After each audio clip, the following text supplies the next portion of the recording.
Lion Desert King dates வாங்குங்க. Lion Desert King dates. சிங்கம் போல strength எனக்கு. Taste Daily. Taste the Daily.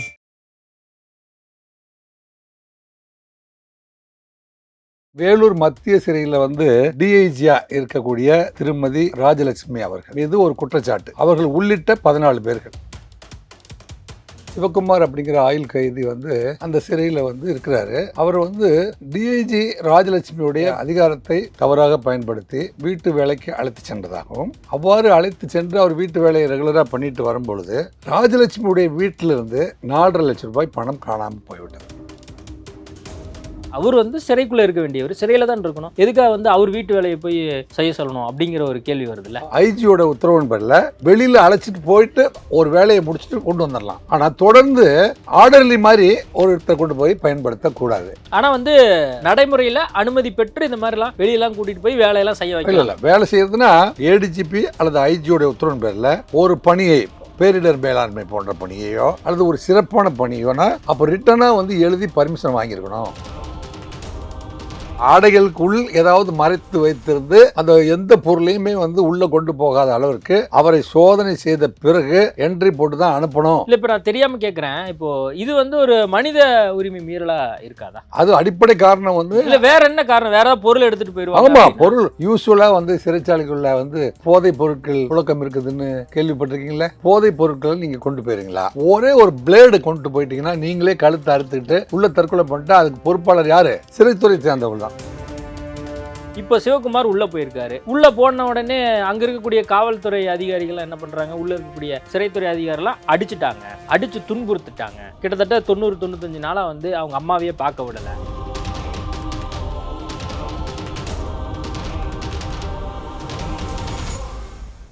IBC Tamil நேயர்களுக்கு வணக்கம். இன்றைய நேர்காணலில் நம்மோடு இணைந்திருப்பவர் முன்னாள் காவல்துறை துணை ஆணையர் ராஜேந்திர ராஜா அவர்கள். வணக்கம் சார். வணக்கம் சங்கர் சர்மாஜி, எப்படி இருக்கீங்க? நல்லா இருக்கேன் சார். ஒரு பரபரப்பான சூழல். காரணம் என்ன அப்படிங்கிறது எல்லாத்துக்குமே தெரிஞ்சிருக்கும். தமிழ்நாட்டில் அதுவும் முக்கியமான சிறையில் இப்படி ஒரு சம்பவம் நடந்திருக்கு. ஒரு ஆயுள் கைதியை தன்னுடைய தனிப்பட்ட ஒரு விஷயத்துக்காக வேலைக்காக வச்சுருந்தாங்க. அதுவும் டிஐஜியாக இருக்கக்கூடிய பெண் காவலர் இப்படி வச்சுருந்தாங்க, வேலைக்காக வச்சுருக்காங்க அப்படிங்கிறதான் ஒரு குற்றச்சாட்டாக எழுந்து கிட்டத்தட்ட 14 காவல்துறை அதிகாரி மீது வழக்கு பதிவு பண்ணியிருக்கிறாங்க. இப்படிலாம் பண்ணலாமா அப்படிங்கிறது தான் எல்லாத்துடைய கேள்வி. ஐபிசி தமிழ் நேயர்களுக்கு எனது அன்பான வணக்கங்கள். சமீப காலமாக ஐபிசி தமிழ் நேயர்கள்லாம் கமெண்ட் பாக்ஸில் போடுற கமெண்ட்ஸ் எல்லாம் எங்களை ஊக்குவிக்கிற மாதிரி இருக்குது. ரொம்ப வரவேற்பதும் நீங்கள் ஊக்குவிக்கிறதும் எங்களுக்கு மேலும் உங்களுக்கு பல்வேறு நல்ல செய்திகளை வழங்க வேண்டும் என்ற ஆர்வத்தை தூண்டுகின்ற வகையில் உங்கள் கமெண்ட்ஸ் இருக்குது. அதற்கு எனது மனமார்ந்த நன்றிகளை தெரிவித்துக் கொள்கின்றேன். வேலூர் மத்திய சிறை, நம்ம சப்ஜெக்டுகளை போயிடலாம். வேலூர் மத்திய சிறையில் டிஐஜியா இருக்கக்கூடிய திருமதி ராஜலட்சுமி அவர்கள் மீது ஒரு குற்றச்சாட்டு. அவர்கள் உள்ளிட்ட 14 பேர்கள். அதில் பார்த்திங்கன்னா கூடுதல் டிஎஸ்பி அப்துல் ரஹ்மான் மற்றும் அவரோடு சேர்ந்து 14 சபார்டினேட்ஸ் எல்லாரும் சேர்ந்து சிவகுமார் அப்படிங்கிற ஆயுள் கைதி அந்த சிறையில் இருக்கிறாரு. அவர் டிஐஜி ராஜலட்சுமியுடைய வீட்டு வேலைக்கு அழைத்து சென்றதாகவும், அவருடைய அதிகாரத்தை தவறாக பயன்படுத்தி வீட்டு வேலைக்கு அழைத்து சென்றதாகவும், அவ்வாறு அழைத்து சென்று அவர் வீட்டு வேலையை ரெகுலராக பண்ணிட்டு வரும்பொழுது ராஜலட்சுமியுடைய வீட்டிலிருந்து 4.5 லட்சம் ரூபாய் பணம் காணாமல் போய்விட்டது. காணாமல் போயிட்டது அப்படிங்கிறது இப்போ அவங்க ஒத்துக்கலை, பொது வழியில் அவங்க ஒத்துக்கலை. காரணம் அதுவாக தான் கருதப்படுகிறது. ஏன்னா அந்த சிவகுமாரை அவங்க இப்படி கொடுமைப்படுத்த வேண்டிய அவசியம் அதனால தான் ஏற்பட்டிருக்கு. ஸோ 4.5 லட்ச ரூபாய் காணாமல் போனதுனால அவரை தனிமை சிறையில் அடைச்சி அவருக்கு உணவு வழங்குதல் மற்றும் அப்பப்போ துன்புறுத்துதல், பார்வையாளர்களுக்கு மனு போட்டு பார்ப்பாங்க பார்த்தீங்களா, அது ஒவ்வொரு பிரிசனருடைய ரைட்ஸ். மனு போட்டோடனே அவர் உடம்பு சரியில்லை, அவரை நீங்கள் பார்க்க முடியாது, போயிட்டு அடுத்து வரவாங்க, இப்படியெல்லாம் துன்புறுத்திட்டே இருந்திருக்காங்க. கிட்டத்தட்ட 9 மாதங்கள் இந்த துன்புறுத்தல் தொடர்ந்து நடந்துட்டு இருந்திருக்குது. இதில் பார்த்தீங்கன்னா 8 ஆண் உதவியாளர்கள் அந்த டிஐஜி கீழே வேலை பார்க்குறாங்க பார்த்தீங்களா, ஆண்கள் 8 பேரும் பெண்கள் 2 பேரும் எல்லாம் போய் அவனை இன்சல்ட் பண்ணியிருக்காங்க. இன்சல்ட் பண்ணிட்டு இருக்கும்போது அவங்க மதர் கலாவதி தொடர்ந்து மனு போட்டு பார்க்கும்போது அந்த 2-3 முறை அவங்களால போய் பார்க்க முடியலன்னொடனே அவங்க வந்து ஒரு முறை முயற்சி பண்ணி பார்த்துடுறாங்க. பார்க்கும்போது இந்த விஷயத்தெல்லாம் வந்து சிவகுமார் வந்து கலாவதி கிட்ட சொல்கிறார். இந்த மாதிரிம்மா அவங்க ரூல்ஸ் படி அவங்க வந்து ஜெயிலை விட்டு வெளியில் போய் காம்பவுண்டுக்கு வெளியில் போய் இருக்கிற அவங்க வீட்டில் வேலைக்கு அமர்த்தக்கூடாது. என்னை வந்து நம்பிக்கையின் அடிப்படையில் கூட்டிகிட்டு போனாங்க. நானும் வந்து அந்த வீட்டில் வேலை செஞ்சுட்டு வந்துட்டேன். மனசார நான் வந்து அந்த பணத்தை திருடவில்லை. ஆனால் நான் திருடியதாக கருதி என் மீது வீண் பழி சுமத்தி அதை கொடுத்து விட வேண்டும் என்கின்ற நோக்கத்தில் கடந்த 9 மாசமா துன்புறுத்துறாங்க. ஓகே சார், இந்த இடத்துல என்ன கேள்வினா, இப்போ அவர் வந்து சிறை கைதியா இருக்காரு, ஆயுள் தண்டனை பெற்றிருக்கிறாரு. அவரை வந்து தங்களுடைய தனிப்பட்ட ஒரு காரணத்துக்காக அவங்க அழைத்து சென்று வேலையை வந்து செய்ய வச்சிருக்காங்க. இது வந்து எப்படி சரியா இருக்கும்? வெளியேந்து பார்க்குறவங்க கூட எப்படி இதை வந்து சரின்னு ஏற்றுப்பாங்க? அவர் வந்து சிறைக்குள்ளே இருக்க வேண்டியவர், சிறையில் தான் இருக்கணும். எதுக்காக வந்து அவர் வீட்டு வேலையை போய் செய்ய சொல்லணும் அப்படிங்கிற ஒரு கேள்வி வருதுல்ல. இதில் வந்து பொது வழியில் என்ன ஒரு டிஸ்கஷன் இப்போ இருக்குது, விவாதமாக இருக்கிறது என்ன அப்படின்னா, சிறைச்சாலையில் வந்து சம்பளம் கொடுக்குறாங்களே, அங்கே வந்து வேலை செய்ய வைக்கலாமே அப்படியெல்லாம் வந்து இருக்குது. அங்கே வந்து சிறைச்சாலைகளின் விதியின்படி அங்கே இருக்கிற தொழிற்சாலைகளில், அங்கே இருக்கிற கேண்டீனில், அங்கே இருக்கிற பெட்ரோல் பேங்கில் அங்கே வந்து புத்தகம் தயார் பண்ணுறாங்க, அல்லது பைண்டிங் செய்கிறாங்க, அல்லது சிறைச்சாலைகளில் வந்து பல கோடி ரூபாய் மதிப்புள்ள பொருட்களை வந்து தயார் பண்ணி கைவினைப் பொருட்களாக தயார் பண்ணி அதை வந்து விற்பனை பண்ணுறாங்க. அவங்களுக்கு 150லேருந்து 180 ரூபா வரைக்கும் ஒரு நாளைக்கு சம்பளம் போட்டு கொடுக்குறாங்க. அப்படிலாம் நடக்கிறது எல்லாமே வந்து inside the compound or outside the compound அப்படிங்கிறது தான் இதில் ஃபேக்ட் இன் டிஸ்கஷன். இந்த இஷ்யூவே ஃபேக்ட் இன் இஷ்யூ அப்படின்னு சொன்னோம்னா, ஒரு டிஐஜி லெவலில் இருக்கிறவங்க ஐஜியோடைய உத்தரவு ஏதாவது ஸ்பெசிஃபிக்காக ஒரு சிறப்பு காரணங்கள் ஏதாவது இருந்ததுன்னா ஐஜியோட உத்தரவின் பேரில் வெளியில் அழைச்சிட்டு போயிட்டு ஒரு வேலையை முடிச்சுட்டு கொண்டு வந்துடலாம். ஆனால் தொடர்ந்து ஆர்டர்லி மாதிரி ஒருத்தர் கொண்டு போய் பயன்படுத்தக்கூடாது. ஆனால் வந்து நடைமுறையில் அனுமதி பெற்று இந்த மாதிரிலாம் வெளியெல்லாம் கூட்டிகிட்டு போய் வேலையெல்லாம் செய்ய வைக்கல. இல்லை, வேலை செய்யறதுன்னா டீம் ஆஃப், அதாவது ஏடிஜிபி அல்லது ஐஜியோடைய உத்தரவின் பேரில் ஒரு பணியை, பேரிடர் மேலாண்மை போன்ற பணியையோ அல்லது ஒரு சிறப்பான பணியோனா அப்போ ரிட்டனாக வந்து எழுதி பர்மிஷன் வாங்கியிருக்கணும். அப்படி வந்து வாங்குறதா இருந்தால் கூட நீங்கள் அந்த ஜெயில் சூப்பரண்டன்ட் இருக்கார் பார்த்தீங்களா, அவர் வந்து அதற்குன்னு பிரத்யோகமாக வந்து இந்த காரணத்துக்காக இவர் வெளியில் அனுப்பி செல்லப்படுகிறார் அப்படின்னு வந்து அந்த ஒரு அதுக்குன்னு ஒரு சிறப்பாக கார்டு வச்சுருக்காங்க. அந்த கார்டில் என்ட்ரி போட்டு அவரை வெளியில் எடுத்துகிட்டு போயிட்டு அந்த பர்பஸ் முடிஞ்சோடனே அவர் கொண்டு வந்து உள்ளே சேர்த்துருக்கணும். ஸோ அப்படி வந்து என்ட்ரி எல்லாம் வந்து சிவகுமார் கேஸில் இல்லை. ஏடிஜிபி கிட்டேயோ அல்லது ஐஜி கிட்டேயோ அல்லது கோர்ட் உத்தரவோ, இந்த 3 தான் அவங்களுக்கு வெளியில் போகிறதுக்கான இது. என்னென்னா, நீங்கள் ஒவ்வொரு 15 நாளுக்கு அப்புறம் பார்த்தீங்கன்னா ரிமாண்ட் எக்ஸ்டென்ஷனுக்கு இப்போல்லாம் வந்து வீடியோ கான்ஃபரன்ஸில் எக்ஸ்டென்ஷன் வாங்கலாம் அப்படிங்கிற ஒரு விஷயம் இருக்குது. அதுவே எப்படி வந்துச்சு அப்படின்னா, டிராஃபிக் ஜாமில் அது கரெக்ட் டைமுக்கு போய் சேர முடியாது, அல்லது வழக்கு வந்து ஆரம்ப கட்ட நிலையில் தான் இருக்குது, இவருடைய வழக்கு 10-15 சாட்சிகள் விசாரிக்கணும், அது சாட்சிகள் அன்றைக்கி வரல, அல்லது அங்கே வந்து வக்கீல்கள் பாய்காட்டு நடக்குது, கோர்ட்டே இன்றைக்கி நடக்காது அப்படிங்கிற போது வீடியோ கான்ஃபரன்ஸில் பண்ணிக்கலாம். அன்றைக்கி தேதியிலையும் வந்து டீசல் போக, போலீஸோடைய எஸ்கார்ட் போக, இப்படிலாம் வந்து இவங்க வந்து இங்கேருந்து புழலில் இருந்தோ அல்லது மத்திய சிறைகளில் இருந்தோ மாவட்ட நீதிமன்றங்களுக்கு போயிட்டு திரும்பி வர்றதுக்குள்ளே எத்தனையோ விஷயங்கள் நடக்கலாம். அவருக்கு சாப்பாடு கொடுக்கணும், அவர் கழிப்பறைக்கு கொண்டு போகணும், அவர் வந்து கொண்டு வந்து பத்திரமா சேர்க்கணும், இவ்வளோ விஷயங்கள் இருக்குது. இல்லை நடுவில் ஏதாவது காலதாமதம் ஆயிடுச்சுன்னா அங்கே இருக்கிற கிளை சிறைச்சாலையோ மத்திய சிறைச்சாலையோ அவரை இன் பண்ணி எடுத்துகிட்டு வந்து மறுபடியும் இங்கே சேர்க்கணும். இவ்வளோ இடர்பாடுகள் இருக்குது. அப்படிங்கிறதுனால தான் அதை வந்து ஒவ்வொரு இடத்துலையும் என்ட்ரி போட வைப்பாங்க. அங்கே யார் போகிறாங்களோ அவங்களுடைய முழு தகவல் வந்து எதுக்காக, ரீசன் என்ன காரணத்துக்காக காலையிலேருந்து பார்த்தீங்கன்னா மிகப்பெரிய கிளாரிக்கல் ஒர்க் இருக்கும். அந்த என்ட்ரன்ஸில் இருக்கிறவங்க இந்த சிறைவாசி இந்த நீதிமன்றத்துக்கு இந்த குற்ற வழக்குகள் சம்மந்தமாக வெளியில் போகிறாரு அது ரெகுலராக வந்து எல்லா சிறைச்சாலையிலேருந்து வெளியில் டெய்லி போக வர இருந்து தான் இருப்பாங்க. அந்த போக்குவரத்து கண்காணிக்கிறதுக்குன்னு தனி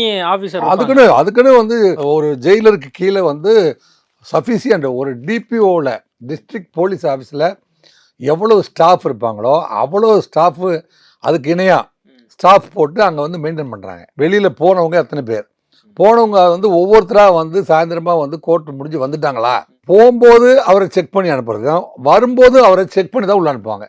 எக்ஸ்ட்ரா வந்து வேற ஏதாவது ஒரு பொருட்களை வந்து அவர் எடுத்துட்டுலாம் உள்ள போயிட இல்ல முடியாது. சார், இப்போ வெளியே போறாரு, திரும்ப வராரு, அப்பயுமே வந்து எல்லா ட்ரெஸ்ஸையும் கழட்டி ஆமா ஆமா அந்த மாதிரி தான் பண்ணுவாங்க. அப்படிதான், அதுதான் இதுதான் procedure. நடைமுறை. ஆமா, ஒரு ஆடைகளுக்குள் ஏதாவது மறைத்து வைத்திருந்து அந்த எந்த பொருளையுமே வந்து உள்ள கொண்டு போகாத அளவிற்கு அவரை சோதனை செய்த பிறகு என்ட்ரி போட்டு தான் அனுப்பணும். இல்ல இப்ப நான் தெரியாம கேக்குறேன். இப்போ இது வந்து ஒரு மனித உரிமை மீறலா இருக்காதா? இந்த இல்ல. விஷயத்தை பொறுத்தவரை. அதாவது எப்படின்னா, ஒரு பொது இடத்துல ஒரு மனிதனை அவமானப்படுத்தினா மனித உரிமை மீறல் தான். இப்போ உங்களுக்கு வந்து இசிஜி எடுக்கணும்னு வைங்களேன், இசிஜி எடுக்கணும்னா சட்டையை கழட்டி பனியனையும் கழட்டிட்டு, அது வந்து இசிஜி எடுக்கிறது ஒரு பெண் உதவியாளர் கூட இருக்கிறாங்க. சில இடத்துல நம்ம பார்க்கும்போது இசிஜி எடுக்கிறவங்க பெண்ணாக இருப்பாங்க. நமக்கு பனியனை கழட்டிட்டு படுக்கிறதுக்கு வெக்கமாக தான் இருக்கும். இருந்தாலும் வந்து பனியனை கழட்டிட்டு அந்த மேஜை மேலே படுக்கணுங்கிறது அது தொழில் ரீதியான விஷயங்கள். அதில் வந்து அது ஒரு பெரிய அவமானமாக கருத முடியாது. ஏனென்றால் அது 4 வால்ஸ்குள்ள அந்த இருக்கிற 4 பேருக்கு இல்ல நான் முன்னாடி- கேக்குறேன். இப்ப எனக்கு தெரியாது, நானும் போனதில்ல, அதனால கேக்குறேன். இப்போ நான் வந்து இப்போ என்ன கைது பண்ணி கூட்டு போறாங்க சார், ஜெயிலுக்குள்ள கூட்டு போறாங்க. என்ன ப்ரொசீஜர், என்ன பண்ணுவாங்க? தனி அறையில கூப்பிட்டு வந்து இந்த மாதிரி பண்ணுவாங்களா, இல்ல வந்து எல்லாரும் பாக்குறபடி தான் வந்து அந்த நடைமுறை? எல்லாரும் பார்க்குற மாதிரி. இப்போ நீங்கள் உங்களுக்கு என்னென்ன தெரியலன்னா, ஜெயிலுக்கு இது வரைக்கும் பார்த்தது இல்லையா நீங்கள்? நான் போனதில்ல, பாடல அந்த அனுபவம் இல்ல. சினிமா பார்த்துருக்கீங்களா? ஆமா. ஒரு பெரிய கேட் இருக்குமா, அந்த கேட்டில் ஒரு சின்ன கேட் இருக்கும். அந்த கேட்டில் பெரிய இரும்பு கேட் இருக்குங்க, தகர கேட் அல்லது தகர பிளேட்டில் அடித்த இரும்பு பிளேட்டில் அடித்த ஒரு ஸ்ட்ராங்கான கேட் அது மத்திய சிறையில் இருக்கும். அந்த கேட்டில் ஒரு மனிதர் மட்டும் நுழையிற மாதிரி ஒரு சின்ன நுழைவாயில் இருக்கும். அதில் உள்பக்கமும் வந்து ஆயுதம் ஏந்திய காவலர் இருப்பார், வெளிப்பக்கமும் ஆயுதம் ஏந்திய காவலர் இருப்பார். ஸோ அதை போய் தட்டிட்டு இந்த மாதிரி ஒரு பிரிசனர் வந்து ரிமாண்ட் பண்ண வந்திருக்கோம், ரிமாண்ட் பிரிசனர் வந்திருக்காரு. இப்போ நம்ம குறிப்பாக சொல்ல போனால் மாதவரத்துலேருந்து மாதவரம் போலீஸ் வந்திருக்கு, 2 பேர்த்த வந்து இன் பண்ண வந்திருக்காங்க சொல்லுவாங்க. அந்த இன் பண்ண வந்திருக்காங்கன்னே அவர் இப்படி எட்டி பார்த்துட்டு அவர் கதவை திறப்பார். அனாவசியமாக அந்த கதவு திறக்கப்பட மாட்டாது. அது வந்து அண்டா காகசம் அபு காகசம் திறந்துடு திசைங்கிற மாதிரி தான் அது. அந்த மொழி பேசணும், பேசினா தான் அந்த கதவு திறக்கும். திறந்து உள்ளே போனோடனே அங்கே அந்த கிளர்க்கெலாம் உட்காந்துருப்பாங்க. மெட்டல் டிடெக்டரும் இருக்காங்க. மெட்டல் டிடெக்டருக்கு நீங்கள் அந்த மெட்டல் டிடெக்டர் வழியாக அனுப்புவாங்க.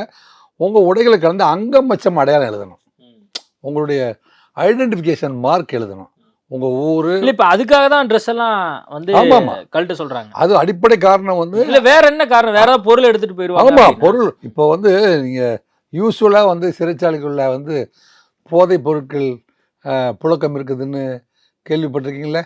கேள்விப்படுறீங்க இல்லையா? போதைப் பொருட்களை நீங்கள் கொண்டு போயிருங்களா? ஒரே ஒரு பிளேடு கொண்டு போயிட்டீங்கன்னா நீங்களே கழுத்தை அறுத்துக்கிட்டு உள்ள தற்கொலை பண்ணிட்டு அதுக்கு பொறுப்பாளர் யார்? சிறைத்துறை சேர்ந்தவர்கள் தான். ஒரு ஆணி எடுத்துகிட்டு போகிறீங்க அல்லது ஊசி எடுத்துகிட்டு போகிறீங்க, எடுத்துகிட்டு போயிட்டு உனக்கு எதிரியை போய் நீங்கள் குத்திடுறீங்க. ஸோ ஜெயிலுக்குள்ளே நடந்து எந்த விதமான அசம்பாவிதம் நடந்தாலும் சிறைத்துறை சேர்ந்தவங்க தான் பொறுப்பு. ஓகே, நீங்க அப்படியே இப்போ நான் உள்ள வந்துட்டேன், உள்ள வந்ததுக்கப்புறம் என்ன நடக்கும்? உங்கள் அங்க மச்சங்கள் அடையாளங்களை வந்து குறித்து கொள்வார்கள். உங்கள் உயரம், உங்கள் பெயர், உங்கள் நிறம், முடி எல்லாத்தையும் வந்து அதை நோட் பண்ணுறதுக்கு அங்கே ஒரு காலம் இருக்குது. அந்த காலத்தில் அந்த காலம் ஃபில் பண்ணோடனே உங்களை தடவுதல் முறையில் வந்து ஜட்டி வரைக்கும் தடவுதல் முறையில், அது லேடியா இல்ல ஜென்ஸ்? இல்லை ஜென்ஸுக்கு ஜென்ஸ் இருப்பாங்க, லேடினா லேடியை வச்சு தான் செக் பண்ணுவாங்க. பெண்கள் வந்து அந்த திரை மறைவில் கொண்டு போய் லேடிஸ் செக் பண்ணுவாங்க. அது இப்போ அவங்க இல்ல சார், இப்போ செக் பண்ணும்போது எத்தனை பேர் சுத்தி இருப்பாங்க, அல்லது வெளியே பார்வைக்கு எல்லாருமே தெரியும்? எல்லாரும் அங்கே நிறைய பேர்லாம் இருக்க மாட்டாங்க. அந்த இடத்துல வந்து வெளியே போகிறதுக்கான காத்திருக்கிற சில கைதிகள், உள்ளே வருவதுக்கான ஏற்கனவே உங்களை மாதிரியே இன்னும் 2 பேரை கொண்டு வந்திருக்காங்களே அந்த கைதிகள். அப்போ தான் ப்ராசஸ் நடந்துட்டுருக்கோம். அதுக்கு அந்த அந்த அந்த இரும்பு கேட்டு கதவுகள் இருக்குது பார்த்தீங்களா, அது தாண்டி இந்த ப்ராசஸ் பண்ணுறதுக்கு மட்டும் ஒரு வறண்டா இருக்குது. அந்த வறண்டா மட்டும் இன்னொரு கேட் இருக்குது, அது வந்து கம்பி போட்ட கேட்டு. அந்த அங்கேருந்து எல்லாரும் பார்க்கலாம், உள்ளே இருக்கிறவங்கள கூட நம்ம பார்க்க முடியும். அதுக்கும் கேட் இருக்குது. அந்த கேட்டை திறந்து விட்டு இவர் கொண்டு போய் 12ஆம் நம்பர் எந்தெந்த ரூம்லாம் வந்து வேக்கன்சி இருக்குதுன்னு பார்ப்பாங்க. இப்போ ஏ பிளாக் 12ஆம் நம்பர் ரூமில் கொண்டு போய் விட்டுருங்க. என்ன மட்டும் தனியாக விட்டுருவாங்களா, இல்லை இன்னும் 4-5 பேர் இருப்பாங்க? அங்கே 4 பேர் இருப்பாங்க. 4 பேர் இருப்பாங்க. 11ஆம் நம்பர் ஆள் இருப்பாங்க, 12 இருப்பாங்க. அவங்கள வந்து காலையில் வந்து குளிப்பதற்கு திறந்து விடும்போது அவங்க எல்லாருமே சந்திச்சிருவாங்க. பெரும்பாலும் வந்து மாலை 5-6 மணிக்கு தான் வந்து எல்லாரையும் மறுபடியும் அப்படி உள்ளே அடைச்சிடுவாங்க. பகல் நேரங்களில் வந்து அவங்க வந்து லைப்ரரிக்கு போகலாம், மருத்துவமனைக்கு போகலாம், கேன்டீனுக்கு போகலாம், நடைப்பயிற்சி போகலாம், விளையாட்டு மைதானத்துக்கு போகலாம், அப்படியெல்லாம் போகிறதுக்கான வசதிகள்லாம் அங்கே இருக்குது. இவ்வளோ வசதிகள் அங்கே இருக்குது சார். இப்போது சிறைக்கு இப்போ நம்ம போகிறோம், எதுக்காக வந்து சிறைக்கு போகிறோம் அப்படிங்கிறதுக்கான அடிப்படை காரணம் இருக்கு இல்லையா? ஆமாம், அதை பற்றி கொஞ்சம் சொல்லுங்கள். அதாவது தமிழ்நாடு அரசு என்ன சொல்லுது அப்படின்னா, குற்றவியல் நீதிமுறை திட்டம். அப்போ அதில் வந்து ஒருங்கிணைந்த மற்றும் முக்கியமான ஒரு அங்கம் சிறைச்சாலை. அரசின் முற்போக்கு மற்றும் சீர்திருத்த தண்டனை கொள்கையின்படி சிறைவாசிகளை சிறையில் அடைத்து வைப்பது மட்டுமல்ல, அவர்களை கட்டுப்படுத்தி சீர்திருத்தி மறுவாழ்வு அளித்து விடுதலைக்கு பின் அவர்கள் சமுதாயத்தில் இணைப்பதே சிறைத்துறையின் முதன்மையான பணியாகும். இப்போ அவர் வந்து சமூக நீரோட்டத்திலிருந்து அவர் வந்து தவறிடுறாருன்னா என்ன, ஒருத்தனை போய் அடித்து வெட்டிப்படுறாரு, அல்லது சாராயத்தை வைக்கிறாரு, அல்லது கஞ்சா வைக்கிறாரு, பிக் பாக்கெட் அடிச்சிடறாரு. இதெல்லாம் சமூக நீரோட்டத்துக்கு அப்பாற்பட்ட செயல் அல்லது விதி மீறுகின்ற செயல்களாக இருக்குது பார்த்தீங்களா. அதை வந்து அவர்கள் அந்த சிந்தனை போக்கை வந்து மாற்றி அமைத்து அந்த உள்ள இருக்கிற நாட்களில் அவர் மனநிலையை மாற்றம் ஏற்படுத்தி அவருக்கு வந்து யோகா பயிற்சி, தியான பயிற்சி அல்லது சிறப்பு விருந்தினர்களெல்லாம் அழைச்சிட்டு வந்து அறிவுரைகளை வழங்குதல், சீர்திருத்தவாதிகளை கொண்டு வந்து புத்திமதி சொல்கிறது, உள்ள இருக்கிற நூல் நிலையத்தில் போய் அடிக்கடி படிக்க சொல்கிறது, இந்த மாதிரியான சிந்தனைகள் எல்லாம் போக்கி சமூகத்தில் இப்படி ஒரு இது வந்து தவறு, நீங்கள் செஞ்சது தவறு, அந்த தவறுக்காக நீங்கள் தனிமைப்படுத்தப்பட்டிருக்கிறீர்கள், இது வந்து ஒரு தண்டனையாக கருதாமல் உன் மனதை நீயே சீர்திருத்திக்கிறதுக்கு ஒரு சந்தர்ப்பமாக எடுத்துக்க அப்படின்னு சொல்லி ஒரு நேர்மையான தெளிவான நீரோடையில் சென்று கொண்டிருக்கிற நாகரிக கலாச்சாரம் மிகுந்த சமுதாயத்தில் நீ எப்படி வாழணும் அப்படிங்கிற அளவுக்கு அவனை ஃபிட் பண்ணி சமூக நீரோட்டத்தில் இணைக்கிறது தான் வந்து சிறைச்சாலையினுடைய நோக்கம். அதான் சிறைச்சாலையினுடைய நோக்கம் நீங்கள் சொல்கிறீங்க. கரெக்டாக ஒரு ஃபிட்டிங் பர்சனாக வந்து உருவாக்கணும் தான் சிறைச்சாலையினுடைய நோக்கமாக இருக்குது. இப்போ சிவகுமார் உள்ளே போயிருக்காரு. உள்ளே போன உடனே அங்கே இருக்கக்கூடிய காவல்துறை அதிகாரிகள்லாம் என்ன பண்ணுறாங்க, உள்ளே இருக்கக்கூடிய சிறைத்துறை அதிகாரிலாம் அடித்து துன்புறுத்துட்டாங்க. கிட்டத்தட்ட 90-95 நாளாக வந்து அவங்க அம்மாவையே பார்க்க விடலை அப்படின்லாம் வந்து அவங்க அம்மாவே வந்து சொல்கிறாங்க. அப்படிங்கும்போது அப்போது உள்ளுக்குள்ளே இந்த மாதிரிலாம் விஷயம் நடக்குதுல்ல, துன்புறுத்துறது அல்லது வந்து அடிக்கிறது அல்லது மன ரீதியாக ஒரு டார்ச்சர் பண்ணுறது, அது சிவகுமாருக்காக இருக்கட்டும் அல்லது மற்ற நபர்களுக்குமே இந்த மாதிரிலாம் நடக்குது அப்படிங்கிறது நம்ம செய்திகள் வாயிலாக நிறையா கேள்விப்படுறோம். அப்போ இதெல்லாம் எதுக்காக நடக்குது? இது உண்மையானுமே நடக்குதா, இல்லை வந்து இட்டுக்கட்டணும் அல்லது காவல்துறையை அல்லது சிறைத்துறையை குற்றம் சுமத்தணும் அப்படிங்கிறதுக்காக உள்ளே இருக்கக்கூடிய சிறை கைதிகள் இப்படி சொல்கிறாங்களா? அதாவதுங்க, இது இப்போ நம்ம தமிழ்நாட்டில் வந்து கிட்டத்தட்ட 133 சிறைச்சாலைகள் இருக்குது. அத்தனை சிறைச்சாலைகளுமே வந்து பல்வேறு மேனுஃபேக்சரிங் சென்டர், அதாவது நம்ம உணவுப் பொருட்களை அவங்களே தயார் பண்ணுறது, புத்தகங்களை பைண்டிங் பண்ணுறது, கைத்தொழில் வீவிங் பண்ணுறது, அட்டை போடுறது அல்லது புத்தகங்கள் பைண்டிங் பண்ணுறதுக்கான பயிற்சி, அப்புறம் விவசாய சிறு விவசாயம் பண்ணுறாங்க பார்த்தீங்களா, அதற்கான கருவிகளை செய்கிற பயிற்சி, இந்த மாதிரியான பல்வேறு பயிற்சிகளை கொடுக்கறதுக்கான அத்தனை ஏற்பாடுகளுமே நடந்துட்டு இருக்குது. ஏதோ இது வந்து ஒரு இன்சிடென்ட் அந்த இன்சிடென்ட் வந்து சிவகுமாருக்கு நடந்ததுமே இன்சிடென்ட், மற்ற நபர்களுக்கும் அது இன்சிடென்ட்னு நம்ம அப்படி சொல்லிட முடியுமா? அப்போ வந்து உள்ளுக்குள்ள சிறைத்துறை அதிகாரிகள் சொல்றத அந்த கைதிகள் கேட்பதில்லை, அதனால இப்படி நடக்குதா, இல்ல வேற எதுவும் காரணங்கள் இருக்கா? அதாவது ஒரு சிறப்பான காரணங்கள் இருக்கிறவங்க மட்டும்தான் இப்படி பாதிக்கப்படுவாங்க. அப்படி இல்லாமல் பொதுவாக சிறைவாசிகள் அப்படின்னா அவங்க இயல்பாக இருக்கலாம். ஆனால் சிறைத்துறையில் இப்போ நம்ம கேள்விப்படுறது என்ன அப்படின்னா, கிளை சிறைச்சாலைகள்லாம் மூடிடலாமா அப்படின்னு ஒரு சர்ச்சை வருது பொழுது சமூகத்தில் அத்தனை பேரும் கிளைச்சாலைகள் மூடாதீங்கன்னு பெரிய சத்தம். நானும் அதான் கேட்குறேன், நீங்களும் அதான் சொல்லணும். ஏன் அப்படின்னா, கிளை சிறைச்சாலைகள் அப்படிங்கிறது வந்து இப்போ பொன்னேரி தாலுகா, நாமக்கல் தாலுகா அல்லது பெரியபாளையம் தாலுகான்னு வைக்கலாம். தாலுகாவில் இருக்கிற சாதாரண குற்றம், ஒருத்தனை அடிச்சிட்டான், ஒரு பைப் அடி குழாய் அடி சண்டை அல்லது திட்டான் 294B என்னங்க, இந்த மாதிரி சிறு குற்றங்கள் செஞ்சதுக்காக அவனை வந்து ரிமாண்ட் பண்ணுவாங்க. அவன் 15 நாளில் அவன் பெயிலில் போயிடுவான். அவன் கன்விக்ஷன் ஆனால் தான் அவன் வந்து என்ன செய்வான், அவனை வந்து மத்திய சிறையில் போட்டு அடைப்பாங்க. அந்த மாதிரி இப்போ மத்திய சிறைக்கு நேரம். நான் டவுட்டுக்காக கேட்குறேன், இப்போ கிளை சிறையில் இருக்கிறவங்கலாம் வந்து குற்றவாளி கிடையாதா? விசாரணை குற்றவாளிகள். இப்போ ஆம்ஸ்டாங் கொலை வழக்கு கூட வைங்களேன், இன்னும் மீதி பேர்த்தெல்லாம் கைது பண்ண வேண்டியிருக்கு. 10 பேர் தான் கைது பண்ணியிருக்கோம், இன்னும் ஒரு 15 பேரை கைது பண்ண வேண்டியிருக்கு. அவனும் சேர்ந்து தான் அந்த ஆக்டை பண்ணியிருக்கான். அப்போ அவனை கொண்டு வந்ததுக்கப்புறம் இவன் சொன்னதெல்லாம் ஒத்துக்கிறானா? அவனும் எப்போ ஒன்று சேர்ந்தானுங்க, என்னென்ன ஆயுதங்களை பயன்படுத்துறாங்க? லயன் டெசர்ட் கிங் டேட்ஸை வாங்குங்க. லயன் டெசர்ட் கிங் டேட்ஸ் சிங்கம் போல ஸ்ட்ரெங்த் எனக்கு. Taste the Daily. Taste the Daily.